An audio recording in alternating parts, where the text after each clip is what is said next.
नमस्कार, सुप्रभात। स्वागत है आप सभी का। आप देख रहे हैं न्यूज गंगा। मैं हूं आपके साथ मनीषा। नजर डालेंगे देश और दुनिया की बड़ी और अहम खबरों पर, लेकिन इससे पहले ले चलते हैं आपको सुर्खियों की ओर। राकेश टिकैत बोले, मंत्री और उनके बेटे की गिरफ्तारी नहीं हुई तो होगा आंदोलन। लखीमपुर खीरी में 6 अक्टूबर तक आरएएफ और एसएसबी की दो कंपनियां रहेंगी तैनात। किसान आंदोलन पर सुप्रीम कोर्ट का सवाल, अदालत में चल रहा मामला तो सड़क पर प्रदर्शन क्यों? कांग्रेस का तंज, केंद्रीय गृह राज्य मंत्री अजय मिश्रा टेनी का घर कब बुलडोजर से गिराया जाएगा? लखीमपुर खीरी हिंसा में 3 डॉक्टरों द्वारा किसानों के शव का पोस्टमार्टम। मृतकों के आश्रितों को 45 लाख, एक को नौकरी, घायलों को 10 लाख मुआवजे पर बनी सहमति। किसान आंदोलन के चलते बंद पड़ी दिल्ली की सीमा को खोलने पर सुप्रीम कोर्ट ने 43 किसान संगठनों को जारी किया नोटिस।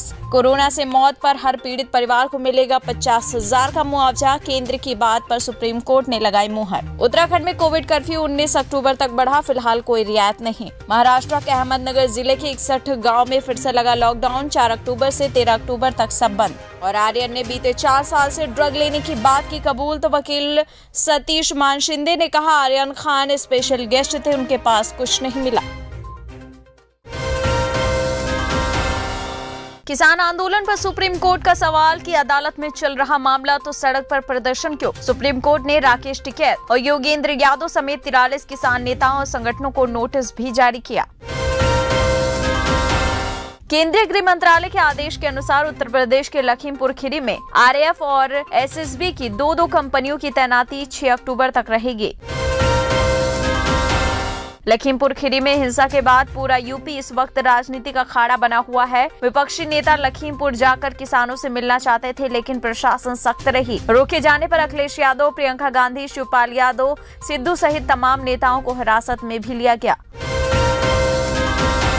अखिलेश यादव लखनऊ में जिस जगह धरने पर बैठे रहे, वहां से कुछ ही दूरी पर एक पुलिस की गाड़ी को भी आग लगा दी गई। पुलिस की गाड़ी को थाने गौतमपल्ली के सामने ही फूंका गया। हालांकि सपा के कार्यकर्ताओं का ये आरोप है कि पुलिस वालों ने ही उस गाड़ी को आग लगाई, जबकि पुलिस वालों का कहना है कि सपा कार्यकर्ताओं ने लगाई। किसानों और लखीमपुर खीरी प्रशासन के बीच समझौता भी हो गया। लखीमपुर खीरी हिंसा के दौरान मारे गए सभी मृतकों को 45 लाख रुपए की आर्थिक सहायता दी जाएगी। साथ ही मृतक के परिवार के एक सदस्य को नौकरी, इसके अलावा घायलों को 10-10 लाख रुपए की आर्थिक मदद की जाएगी। कोरोना से मरने वालों के परिजनों को मिलेंगे 50,000 रुपए। सुप्रीम कोर्ट ने सरकारी योजना को दी मंजूरी। उत्तराखंड सरकार ने कोरोना कर्फ्यू और बढ़ा दिया। अब प्रदेश की कर्फ्यू बंदिशें 19 अक्टूबर तक लागू रहेंगी। वहीं बाहरी राज्यों से आने वाले लोगों को कोरोना वैक्सीन की डबल डोज का प्रमाण पत्र न होने की स्थिति में 72 घंटे की RT-PCR रिपोर्ट दिखाने पर ही राज्य में प्रवेश मिलेगा। कांग्रेस नेता सुनील जाखड़ ने लखीमपुर खीरी में हुए बवाल के बीच हरियाणा के मुख्यमंत्री मनोहर लाल खट्टर को जिम्मेदार बताया। बंगाल चुनाव बाद हिंसा की सीबीआई जांच को चुनौती वाली याचिका पर सुनवाई सुप्रीम कोर्ट ने टाली। साथ ही कहा कि केंद्र की ओर से कोई पेश नहीं हुआ, अब मामले को 22 अक्टूबर को सूचीबद्ध किया जाए। लखीमपुर खीरी हिंसा मामले को लेकर छत्तीसगढ़ के मुख्यमंत्री भूपेश बघेल ने बीजेपी पर हमला बोला। उन्होंने कहा बीजेपी को उनके खिलाफ उठने वाला कोई भी आवाज सहन नहीं होती। वहीं कांग्रेस नेता कन्हैया कुमार ने कहा कि भारत का किसान एक दिन इस सरकार का अहंकार कुचलेगा। आरएसएस नेता इंद्रेश कुमार ने कहा कि लखीमपुर खीरी में कांग्रेस नेता ने आग में घी डालने का काम किया। इंद्रेश कुमार ने ये भी कहा कि मैं इस घटना की निंदा करता हूं जो भी लखीमपुर में हुआ। हैदराबाद में आईएमआईएम प्रमुख असदुद्दीन ओवैसी ने भी लखीमपुर हिंसा पर कहा कि ये एक जघन्य अपराध है। अब समय आ गया है, मोदी सरकार को 3 कृषि कानूनों को वापस लेना चाहिए और उन्हें इस मंत्री को हटाना चाहिए। केंद्रीय गृह राज्य मंत्री अजय मिश्रा टोनी ने अब कहा है कि वीडियो में स्पष्ट है कि कुछ लोग मार रहे हैं और ये भी कह रहे हैं कि तुम मंत्री जी का नाम लो। मेरी गाड़ी कार्यकर्ताओं को लेकर जा रही थी, शायद उन्होंने उसे देखकर ही समझा होगा कि मेरा बेटा उसमें है। शिरोमणि अकाली दल के नेता सुखबीर सिंह बादल ने कहा कि लखीमपुर खीरी में जो हुआ उसकी हम निंदा करते हैं, रिपोर्ट हम लेंगे। केंद्र सरकार किसानों की भावनाएं नहीं समझ रही। कांग्रेस नेता अधीर रंजन चौधरी ने लखीमपुर खीरी घटना की तुलना तालिबान राज से कर दी। उन्होंने कहा योगी आदित्यनाथ के नेतृत्व में उत्तर प्रदेश तालिबान बनता जा रहा है। 6 अक्टूबर को ममता बनर्जी करेंगी मां दुर्गा का चक्षुदान। बता दें, महालया के दिन ही मूर्तिकार मां दुर्गा की आंखें तैयार करता है। इसके बाद से ही मां दुर्गा की मूर्तियों को अंतिम रूप दिया जाता है। एक वीडियो सोशल मीडिया पर वायरल हो रहा है। वीडियो में सीएम खट्टर बीजेपी कार्यकर्ताओं से कहते हैं कि 500 से 1000 लोगों का गुट बनाने और जेल जाने के लिए तैयार रहें। जेल जाओगे तभी बड़े नेता बनोगे। वहीं मुख्यमंत्री पर निशाना साधते हुए कांग्रेस नेता रणदीप सिंह सुरजेवाला ने कहा कि संविधान की शपथ लेकर खुले कार्यक्रम में अराजकता फैलाने का यह आह्वान देशद्रोह है। मोदी नड्डा जी की भी सहमति लगती है।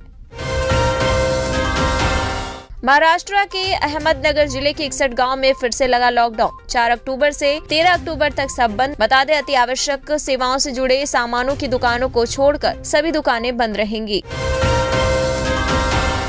मध्य प्रदेश में 30 अक्टूबर को 1 लोकसभा और 3 विधानसभा सीट के लिए वोटिंग होनी है। ऐसे में प्रदेश में सियासी गर्मी बढ़ गई है। वहीं गृह मंत्री नरोत्तम मिश्रा ने कमलनाथ पर निशाना साधा। कमलनाथ के खुद को बेदाग बताए जाने के बयान पर पलटवार करते हुए कहा कि छाछ बोले तो बोले, छलनी भी बोले, जिसमें छितहर छेद है।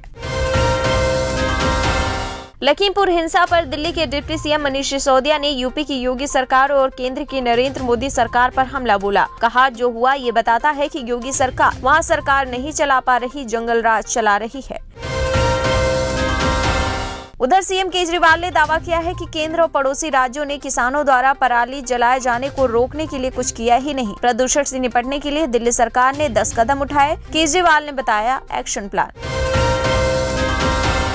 जन अधिकार पार्टी के अध्यक्ष और पूर्व सांसद पप्पू यादव को मधेपुरा की कोर्ट ने अपहरण के मामले में बाइज्जत बरी कर दिया है। बता दें, पप्पू यादव को 5 महीने पहले कोरोना काल के दौरान गिरफ्तार किया गया था। खबर है कि तेज प्रताप यादव के बयान के बाद विरोधियों के मुखर हो रहे स्वर के बाद लालू यादव जल्द पटना में होंगे। इस दौरान वो बिहार विधानसभा उपचुनाव के लिए दोनों सीटों पर प्रचार भी कर सकते हैं। लखीमपुर खीरी में किसानों की मौत के मामले को देखते हुए डीएनडी पर भारी पुलिस बल कल तैनात की गई। अभी दिल्ली से नोएडा आने वाली गाड़ियों की चेकिंग भी की जा रही है। कांग्रेस नेता हार्दिक पटेल ने यूपी सरकार पर हमला बोला है। उन्होंने कहा, भाजपा खूनी और डरपोक है। जो किसानों के साथ हुआ शायद कल तुम्हारे साथ भी हो सकता है। कैबिनेट मंत्री सिद्धार्थ नाथ सिंह ने प्रियंका गांधी पर हमला बोला। कहा कि सरकार इस मामले को गंभीरता से ले रही है और मामले की गहराई से जांच हो रही है। चुनाव नजदीक है तो विपक्ष लखीमपुर खीरी का राजनीतिक पर्यटन करना चाहता है।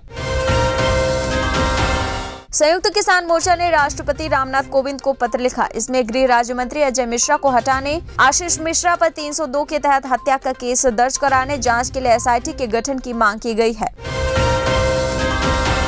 लखीमपुर खीरी हिंसा को लेकर जम्मू कश्मीर के पूर्व मुख्यमंत्री उमर अब्दुल्ला ने ट्वीट किया और उत्तर प्रदेश को नया जम्मू कश्मीर बताया। लखीमपुर खीरी हिंसा पर कांग्रेस नेता कपिल सिब्बल ने भी कहा कि एक नागरिक के रूप में मुझे लगता है कि एक सिटिंग जज द्वारा न्यायिक जांच होनी चाहिए। दूसरी ओर आगरा में बुखार से 4 और बच्चों की मौत हुई तो गांव-गांव में लगे कैंप। अब तक 22 की मौत हो चुकी है, जिसके चलते मचा है हड़कंप। ठंड के महीनों में सुरक्षित रेल परिचालन सुनिश्चित करने के लिए 1 दिसंबर 2021 से लेकर 2 मार्च 2022 तक 3 जोड़ी यानी 6 स्पेशल ट्रेनों के परिचालन को रेलवे ने रद्द करने का निर्णय लिया है।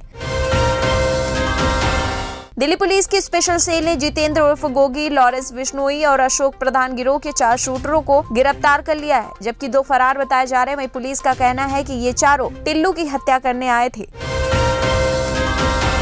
मंडी संसदीय और 3 विधानसभा सीटों के उपचुनाव के लिए भाजपा में टिकट के लिए होड़ मच गई है। अब दिल्ली में ही चारों सीटों के लिए एक-एक नाम तय होगा।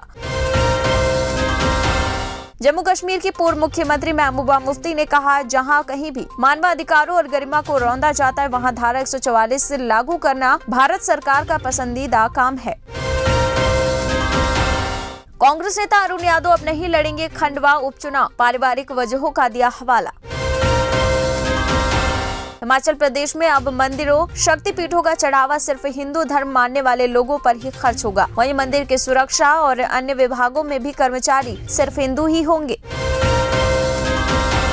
बिहार में विपक्षी महागठबंधन में टूट के प्रबल आसार दिख रहे हैं। विधानसभा के उपचुनाव में राजद द्वारा 2 सीटों पर उम्मीदवारों की घोषणा के बाद महागठबंधन के घटक कांग्रेस अपना अलग उम्मीदवार मैदान में उतारने की तैयारी कर रही है। दिल्ली के रोहिणी कोर्ट में हुए शूट आउट से सबक लेते हुए मध्य प्रदेश में कोर्ट परिसर की सुरक्षा बढ़ा दी गई है। बता दें, अब कोर्ट परिसर में RFID कार्ड से ही मिलेगी एंट्री। जबलपुर के प्राइवेट हॉस्पिटल में 24 घंटे का 90,000 बनाया बिल। कलेक्टर की कार्रवाई के बाद डर के बाद 60,000 किया गया। अयोध्या में श्री राम मंदिर के लिए लंबी कानूनी लड़ाई लड़ने वाले महंत नृत्य गोपाल दास की तबीयत बिगड़ गई है। उन्हें पिछले साल कोरोना संक्रमण भी हुआ था। मध्य प्रदेश में एक ऐसा मामला सामने आया है जहां की एक ऑटो रिक्शा में बैठी हुई सवारी के पैसे बंदर लेकर भाग गया। बता दें, ये रकम 1 लाख रुपए की थी जो कि तौलिए में लिपटी रखी थी। T20 वर्ल्ड कप में हिस्सा लेगा अफगानिस्तान। बुधवार को UAE के लिए रवाना होगी टीम। एनसीबी से पूछताछ के दौरान आर्यन ने ये बात कबूल कर ली है। एनसीबी ने बताया है कि उसने बीते 4 साल से ड्रग लेने की बात कबूल की है। राजस्थान के लोगों को भारतीय रेलवे की ओर से एक और बड़ी सौगात मिली है। मां वैष्णो देवी के दरबार में जाने के लिए अब उदयपुर से सीधी ट्रेन कटरा के लिए रवाना होगी। हालांकि अभी तारीख तय नहीं है। राष्ट्रीय प्राप्यता सह प्रवेश परीक्षा यानी नीट 2021 का परिणाम अब जल्द ही जारी होने की उम्मीद है। बता दें, सुप्रीम कोर्ट ने खारिज की है परीक्षा रद्द करने वाली याचिका। चीन के साथ LAC पर बढ़ी टेंशन। भारत ने बड़ी संख्या में सैनिकों को सरहद पर भेजा। देखा जाए तो लद्दाख में सर्दी के मौसम में पारा -30 डिग्री सेल्सियस तक गिर जाता है। लिहाजा सैनिकों की तैनाती काफी ज्यादा मुश्किल हो जाएगी आने वाले वक्त में।